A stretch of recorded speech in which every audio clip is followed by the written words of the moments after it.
आज का एपिसोड शुरू होता है भावनाओं के तूफान से, जहां हर किरदार के दिल में उथल पुथल मची हुई है। कहानी एक ऐसे मोड़ पर पहुंच चुकी है जहां रिश्तों की परीक्षा और इंसानियत की कसौटी एक साथ परखी जा रही है। तुलसी घर के आंगन में बेचैनी से टहल रही है, चेहरे पर चिंता की रेखाएं साफ झलक रही हैं। तभी उसे खबर मिलती है कि वृंदा की सगाई टूट गई है। यह सुनते ही उसका दिल जैसे किसी ने जकड़ लिया हो। उसकी आंखों में आंसू आ जाते हैं, क्योंकि वह जानती है कि वृंदा जैसी संस्कारी और शांत स्वभाव की लड़की के लिए यह खबर कितना बड़ा आघात है। तुलसी धीरे से दीवार का सहारा लेती है और सोचती है कि आखिर भगवान उसके बच्चों की जिंदगी में इतनी मुश्किलें क्यों डाल रहे हैं। उसे याद आता है कि वृंदा ने हमेशा परिवार की इज्जत को अपनी खुशी से ऊपर रखा। एक छोटे परिवार की लड़की के लिए सगाई टूटना सिर्फ एक निजी हार नहीं, बल्कि समाज के ताने और बदनामी का बोझ होता है। वह खुद को संभालते हुए तुरंत अंगद को बुलाती है। जब अंगद कमरे में आता है, तुलसी गंभीर आवाज में कहती है, अंगद, वृंदा का नाम अब तुम्हारे साथ जुड़ चुका है। उसकी इज्जत अब सिर्फ उसकी नहीं, तुम्हारी भी जिम्मेदारी है। तुम्हें वहां जाकर सब कुछ ठीक करना होगा। अंगद थोड़ी देर तक चुप रहता है। उसकी आंखों में उलझन है। वह धीरे से कहता है, माँ, मैं समझ नहीं पा रहा हूँ कि आखिर हुआ क्या है। मैं किसी के बीच में नहीं था, फिर भी सब मेरी तरफ उंगली उठा रहे हैं। तुलसी उसे डांटती नहीं, बल्कि शांति से समझाती है, बेटा, जब किसी की जिंदगी बिखरने लगती है तो कोई न कोई उसे संभालने के लिए आगे आता है। अगर तू सच में इंसानियत में यकीन रखता है तो अब वक्त है खुद को साबित करने का। तुलसी की आवाज में वह सच्चाई थी जिसे अंगद टाल नहीं पाया। उसने सिर झुकाकर हामी भरी और तुरंत वहां जाने का फैसला किया। इधर दूसरी तरफ सुभाष के घर का माहौल बिल्कुल अलग था। सुभाष अपने अहंकार में डूबा हुआ था। वह रणविजय से कह रहा था, देख लेना, यह लोग खुद मेरे पैरों में गिरकर माफी मांगेंगे। वृंदा जैसी लड़कियां अपने घर वालों के साथ मुझसे शादी की भीख मांगेंगी, लेकिन इस बार मैं मुफ्त में शादी नहीं करूंगा। अब मुझे दहेज चाहिए और अपनी शर्तों पर रिश्ता तय करूंगा। उसके चेहरे पर लालच और स्वार्थ का भाव साफ दिखता था। रणविजय उसकी बातों से असहज हो जाता है, लेकिन सुभाष का अहंकार किसी की सुनने को तैयार नहीं होता। उधर मिताली और परी अपने कमरे में बैठी चालें बुन रही थीं। मिताली के चेहरे पर एक तृप्त मुस्कान थी।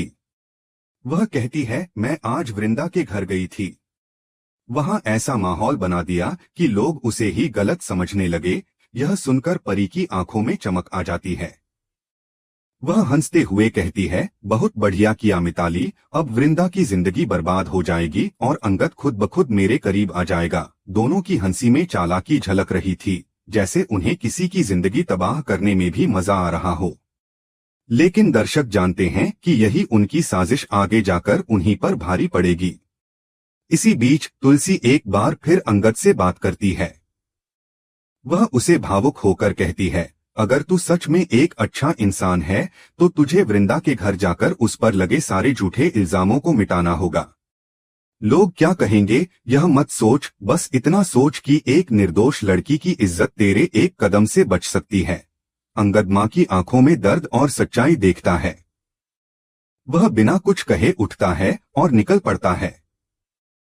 बस्ती की गलियां उस वक्त लोगों की फुसफुसाहटों से भरी हुई थीं।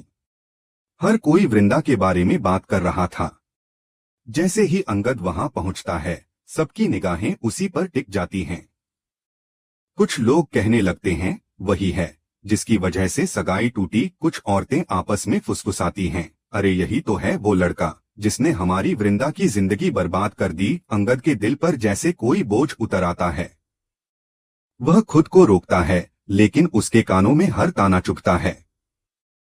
उसी वक्त सुभाष गुस्से में घर से बाहर निकलता है। उसकी आंखों में आग और चेहरे पर क्रोध झलकता है। वह चिल्लाकर कहता है, तू यहाँ क्या करने आया है? तेरी वजह से मेरी बदनामी हो गई। लोग मुझे ताने दे रहे हैं। अब तू यहाँ से चला जा, वरना अंजाम अच्छा नहीं होगा। अंगद शांत स्वर में कहता है, मैं यहाँ लड़ने नहीं, समझाने आया हूँ।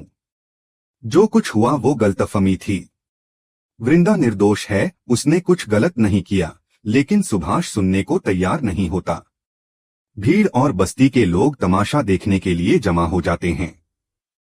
वृंदा अंदर कमरे में खड़ी यह सब सुन रही होती है। उसकी आंखों में आंसू हैं और दिल में डर। उसे लगता है कि अब सब खत्म हो गया है। लेकिन तभी तुलसी के शब्द उसके कानों में गूंजते हैं, अगर इंसान सच्चा हो तो सच बोलने से मत डर। वृंदा धीरे धीरे बाहर आती है। अंगद उसे देखकर हैरान रह जाता है। वह आगे बढ़ता है, पर सुभाष बीच में आकर रोक लेता है। वृंदा कांपती आवाज में कहती है, भैया, गलती मेरी नहीं थी। उसकी आंखों से आंसू गिरते हैं। बस्ती वाले फुसफुसाने लगते हैं कि शायद कहानी कुछ और है।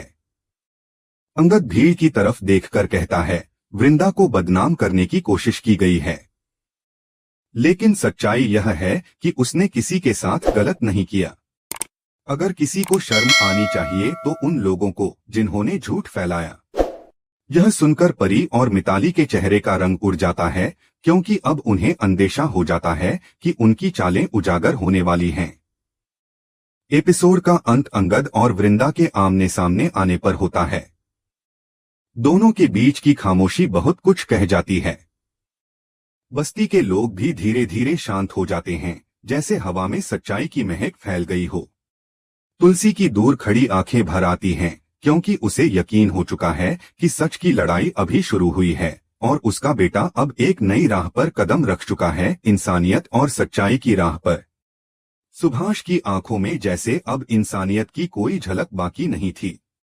मालती की आंखों में आंसू भरे थे, लेकिन सुभाष के चेहरे पर सिर्फ क्रूर हंसी थी। वह ठंडे स्वर में कहता है कि औरत की इज्जत का कोई मोल नहीं होता जब तक उसे खुद अपनी कीमत न पता हो। मैं इस लड़की से शादी नहीं करूंगा, क्योंकि इसकी सगाई टूट चुकी है और अब इसके नाम से मुझे सिर्फ शर्म ही मिलेगी।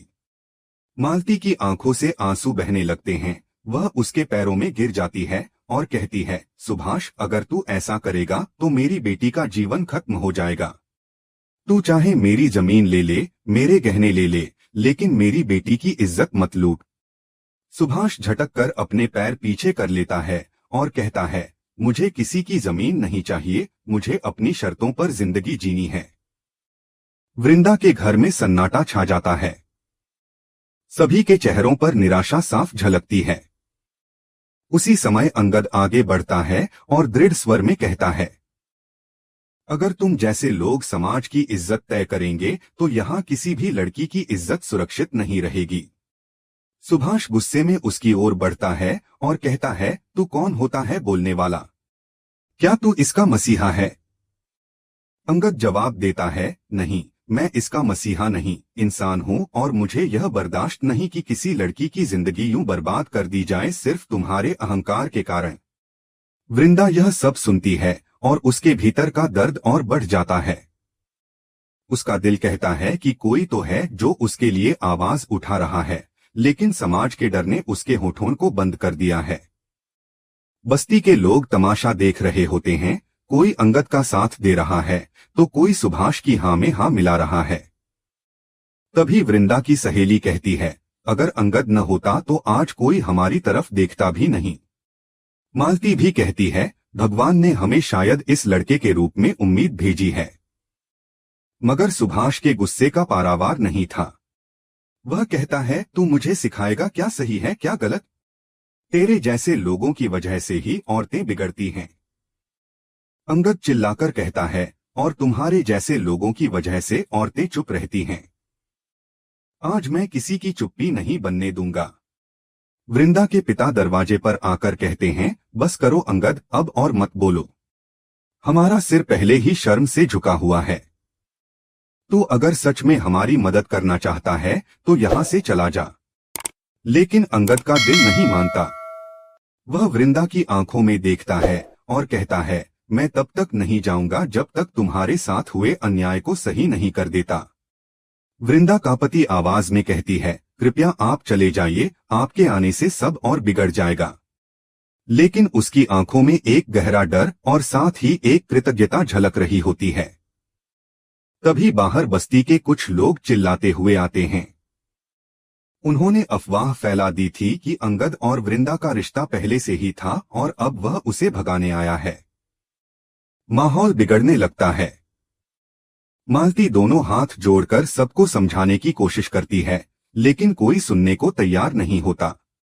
तुलसी के घर में यह खबर पहुंचती है कि अंगद वहां झगड़ा कर रहा है।